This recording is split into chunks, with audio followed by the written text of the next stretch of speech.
국회에서는 매일 수많은 법안들이 발의되고 있습니다. 지역과 밀접한 관계가 있는 이슈 법안들도 여기에 포함되어 있는데요. 법안을 발의한 국회의원들을 만나 왜 이 법안이 꼭 필요한지 들여다보겠습니다. 국회는 지금 이세진 기자입니다. 표현의 자유인가, 안보를 위협하는 존재인가. 대북전단은 오래전부터 논란의 중심에 서 있습니다.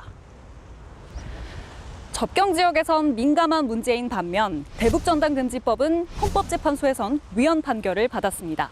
논란은 계속되고 있지만 이곳 국회에선 같은 내용을 담은 법안이 다시 한번 발의됐는데요. 국회는 지금에서 살펴봅니다.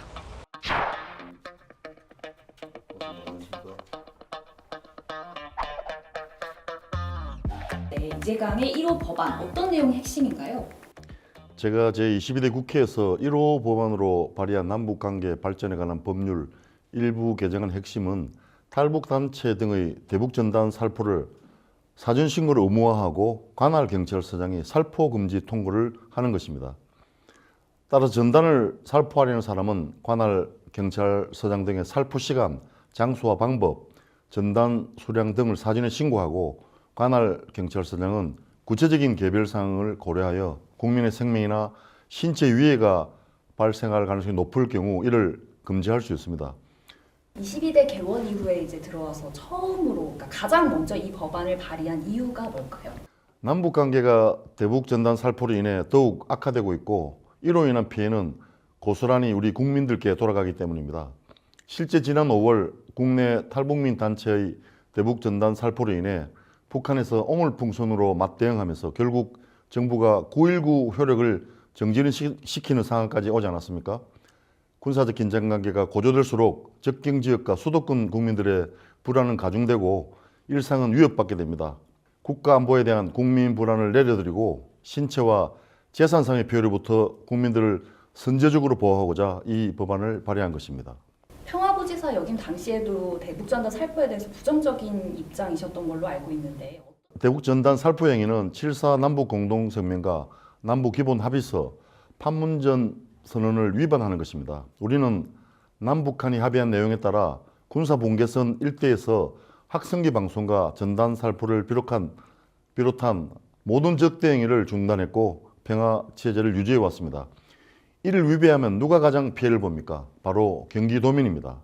대북 전단으로 인한 모든 피해를 경기도민 개인이 감내해야 할 문제는 아니라고 생각합니다.